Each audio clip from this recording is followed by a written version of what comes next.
Hello, and welcome to It's an Artful Life. I'm your host, Jillian Rhodes. This project started with a question: do the arts matter anymore? I decided to start asking people that very question and came up with this project, an experiment on how and if people see and experience the arts in their daily lives. Is it an artful life? Let's find out. All grown-ups were children once, but few of them remember it. Le Petit Prince, the Little Prince, is the textbook example of innocence and youth, and this line speaks to the call we all feel obliged to follow at some point or another. Grow up and leave the magic behind. But in doing that, we might just lose our innate ability to live artfully. In many ways, the Little Prince also seems to be the textbook example of living an artful life. So what do vulnerability, pragmatism, and the art of living artfully have to do with all of that? Better take a listen to today's interview to find out with my incredible guest, Ramia El Agamy Khan. So can we just start by briefly introducing yourself? Okay, well, I'm a classical immigrant story. So we're Dutch Egyptians who were born and raised in Switzerland. And currently I operate a family business. So with my whole family's involved. We work between sort of like Europe, Middle East, Africa, Southeast Asia. We have a education solutions company. We have a profit organization that specializes on family businesses. And then we have a media company, which I head, which basically has publishing products and also provides content strategy services to private enterprises. So that's what I'm doing. So I'm a media person, if you will. That's what my main job is. I would say I call myself like more of a serial entrepreneur, I guess. And, it's been a great ride for the 8 years since I've been out of school. I don't think any day has been the same, but I've been consistently working on towards the same goal, which is building a big sort of company for, with my family sort of thing. Okay, wow. Quite a diverse story where you guys are working. So you said you're working particularly in media. So is that like content creation or, Yeah, so we have, it's a fun story. We started 8 years ago. We very naively thought it would be a great idea to start a print publication in 2008. Yeah, don't let that one sink in. Stupid idea, obviously. Print was already on its way out, but ironically, actually, that product that we started back then has become a product by now. So we are the publishers of Thorough Up magazine, which is probably the leading publication in the world on family-owned businesses. So we've profiled big names that you might recognize are the Lamborghini family, Karan Dash, sort of those big family businesses, family-owned companies. And so we've been profiling them around the world. We've done hundreds of those profiles. So we're in print and digital. And so that's a big one. And we have another content portal, which is for women private enterprises, called womeninfamilybusiness.org. So we have various content brands. And on the other side, what we do is we advise companies on how to create content strategies. So we're sort of in the business of creating content culture for businesses because they tend not to realize how to create content around what they do. So this is where our storytelling ability comes in, getting the same narrative across to everyone. So that's what we do on the other side. So our media company is called Orbis Terra Media, which Orbis Terra is the Latin word for global, everywhere sort of a thing. And that's truly what we are. We believe that, we don't believe in borders and nationalities. We believe that actually content and storytelling is what brings us all together a lot. So that's what we do. Yeah, in a nutshell. Wow, amazing. So, considering that, I feel like this question is kind of redundant, but do you consider yourself an artistic person? Okay, I would not ever claim that. I think I am probably a creative survivor. I'm, when you have the background that we have, which is still very privileged, but still my dad comes from very different kind of starting point. And, I think we come from a perspective of you have to make something out of everything. And I think there's a big sort of aesthetic drive for us behind everything that we do. Everything that's around us, we want to make it beautiful. And the only way that we know how is through entrepreneurship. So I guess that's in a way, that's a little bit our art form is, We try to make everything more beautiful through, the way we create business around it and through the way that we create, in my particular case, we create content around it. So I would say maybe we're creatives in that respect. I wouldn't call it art because for me, art encompasses another type of life choice. You know what I mean? Like, which would mean like, an actual dedication to a craft and a skill that I would then perform myself as opposed to, enhancing very much, we're more or less creating platforms and facilitating products, right, that allow other people to do such things. So I would say like creative is maybe more the word I would apply to us, if that, basically, yeah. So. Okay. So, you consider yourself a creative survivor, but, do you participate in the arts? Do you kind of have that as part of your life at all? Yeah, I would say very much. I mean, for me, like, define the arts, right? Like, for me, obviously, like, right. Music, I mean, that is the question, right? Like, for me, I grew up with a very, very extensive musical education. And I have always been someone who liked, music for me is a huge part of my life. At the same time, it's a huge, source of energy, I would say, like whether as a performer or whether as a consumer of music, there's a huge part of me there that lives there, I would say, in a big way, and that probably will never be able to entirely deal with the outside world as it is because it just lives in there. I've always been a great admirer of of art in the sense that my understanding of it, I think as an intellectual area is extremely limited, but I'm deeply, deeply appreciative of the sensations it provides me. So I'm a big museum goer, if you like. Like I'm a real impressionist, if you will. Like for me, Monet's paintings you put me in front of a Monet painting, I will very likely cry. And then for me, the performance arts, I think for me, dance has played a huge role in my life. I danced most of my childhood and throughout adulthood as well. But for me, I think one of my favorite, I guess, performance art is for me, definitely the stage theater. Theater is huge in my life in the sense, I just enjoy it so much.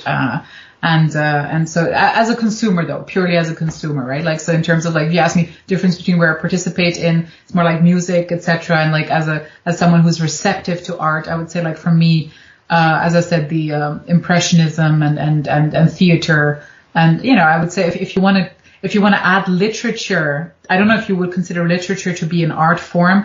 For me, then that would be the other sort of big area next to music, right? So for me, music is extremely important. Literature, I would say overall on average saves my life about 6 times a week. Just literally like that. For me, stories and the authors behind those stories, they do, for me, that's maybe it's the most accessible type of art form in a way, right? And I think I have a whole world outside this world that goes on in there with me and my books and my stories, right? It has nothing to do with you or with whomever I'm talking to right now. That's and for me, that's, it's, I don't like the word escape because I have nothing to escape from, but for me, I've consciously created that sort of world that I can go into also to gain perspective on what's happening on the outside. So I guess yeah. So I guess in a way, I have a lot of art in my life, actually. I think about it. I never thought about it in a way. It's actually true. Yeah. But as someone who benefits, I guess, from other people's artistic, endeavors, right? I derive a huge benefit from it. I think that's how I see it as a consumer of art, if you will. Okay. Yeah. Interesting. So, do you have a particularly memorable experience of art? Any art in particular do you want me to talk about, or do you want me to just? I just mean a particularly an experience that was just particularly memorable for you, but a performance or something that really stuck with you afterwards, kind of a big moment in some way, if you have one. Okay, I did think about it a little bit before we spoke today. Actually, I'm able to identify when I understood, I guess, what art means in a way. When I had that sort of moment, which was of course triggered by a Monet, So I don't know if you know, but Monet has done these paintings of the woman with the sun parasol. And he's done, I think, 2 or 3 of them. I don't know if you see them. Like she's in a field and she's holding a parasol, and there's one where there's a child next to her, and there's, I think, 2 of them where there's no child, and the child's a little bit in the background. And I remember, I think as a 11, 12-year-old, we got to copy like a painting in class. Like we had to copy and stuff like that. And I chose that one. So I chose the Monet. And because it was so moving, I guess even at that age, I understood that it was very moving and stuff like that. So I loved it very much. And I just like from that painting, I just looked at it and I was like, and I just, as a child, I understood it's so sad. Why is it so sad? Like I could feel how sad he was when he was painting that. And it's really weird that it took me so long to actually look that up, because after that I became very obsessed with Monet. Like, I used to have these like Monet postcards all over my room and stuff like that, like all his paintings and stuff. And only like years later, when I went to the Louvre, I think, and I believe I saw one of the originals, not the one that I was copying that is very close to my heart, but like another one of the ladies with parasol. And I think it's the description somehow said that this had been Monet's wife who died. And it's just, for me, I think that's where I made the connection, right? Like for me, like the fact that he had been able, I don't know how many like decades after he was alive and he died, to convey that emotion to me sitting in a classroom in a totally different context, that he was able to convey that love to me. For me, that made the connection in my head. So like, that's what it's supposed to be about. You know what I mean? Like that for me was like, okay. And I measure every single art form and the sensations it's supposed to like awaken in me to that moment in time, where I feel like I'm able to make the connection with the emotion that is trying to be conveyed to me in that sense, right? And I can have it with like, watching the Nutcracker ballet. For instance, I can have it with that. Like, for me, Tchaikovsky's music is huge in my life as well, but like the performance of the ballet as well, like, I understand what they're trying to do. I understand what they're trying to convey. And that's what I said, like, that connection point.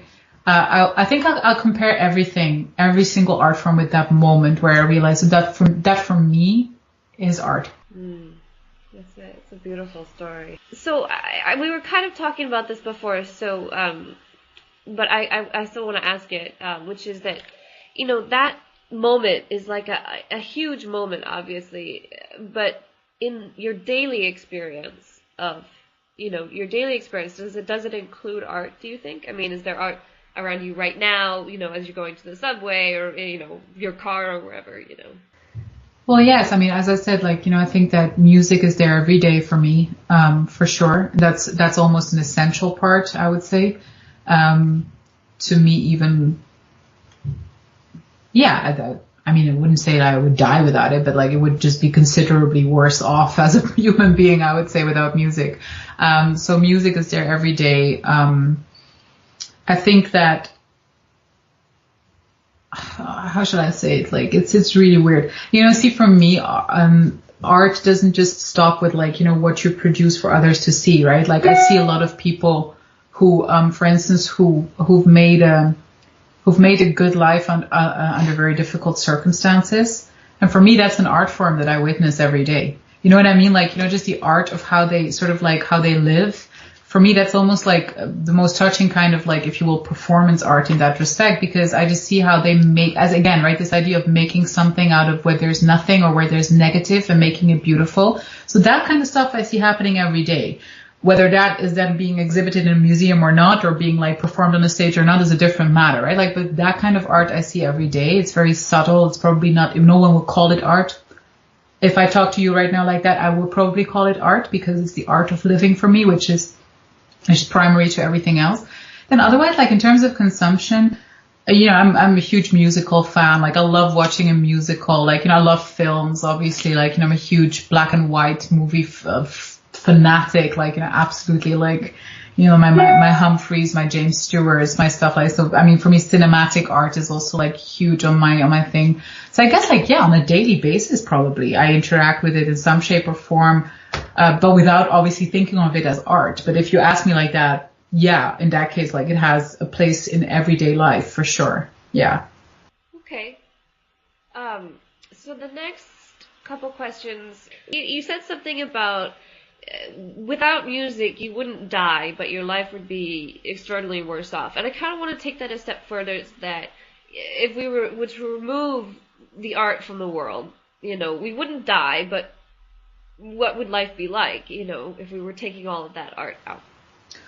Oh, well, I mean, I was talking for myself. Like, if you say like, okay, if there's like, I meant like if there's a day or like a week where I don't have access to music, I'll probably just hum it in my head. I think that, however, to imagine a world without art, is to imagine a world without the most sort of like, the most important, or I would say like the most visible way of expressing our humanity. Like I think, what I don't like about art sometimes, or like about the conversation around art, is how over intellectualized we've made it, right? Like I don't like that. I generally don't like that about human beings. We tend to take something that is actually very raw and very primitive and actually very beautiful in its purity, because it's the expression of ourself, right? And we take it and we make it into this like elitist sort of like society thing, basically, where like a lot of people feel like they'll never have access to that, and they'll never be good enough for that. It happened to me. Like I'll be in a room with people who call themselves artists and are like art lovers, and I'll be there and I just feel like, okay, like people stand next to like a painting, go like, I love what he did with the negative spaces, and I'm like, okay, you know what I mean, like stuff like that, which I understand like within your industry is interesting, but I feel like makes it very much less accessible to other people. I think art, if you were to take it away from the world, it would mean that human beings have probably stopped feeling. Because if you're a human being and you have to deal with emotions like everybody does, then you need some sort of expression. And for a large percentage of us, that type of expression is in some shape or form going to be in an art form, right? Because I don't think that we can have, because the problem with combining, the mammals sort of like basic instincts and emotions with intelligence is that it's created this gray zone where like, we are intelligent, but we are instinctive. And I think that's where the arts live, right? Like where we've found ways to express what we feel and channel it into something that we can share with other people. And I think that, maybe probably the only difference between us and animals, if we're being very honest, like, so I think in its most basic sense, if you ask me, like, would we exist without art? Probably if we were to find a way to switch off emotions in human beings, probably if we were purely intelligence driven, purely data driven, which like, a large part of our life is starting to be, then I probably would say like, yeah, that would result in a world without art forms, because we would no longer have to deal with, because art in a way, right, it's really weird. Never had this conversation before. I'm so interested by this.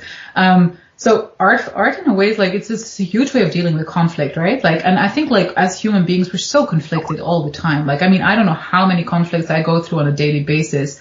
And if I think about it, if you were to protocol how many of those conflicts you actually deal with through an art form, like, be it I'm sad, I'll listen to music, or be it like, I'm pumped, I'm gonna like, I don't know, I'm gonna go to a concert, or like whatever, or I'm gonna go to a musical or whatever, or a ballet, or all those things.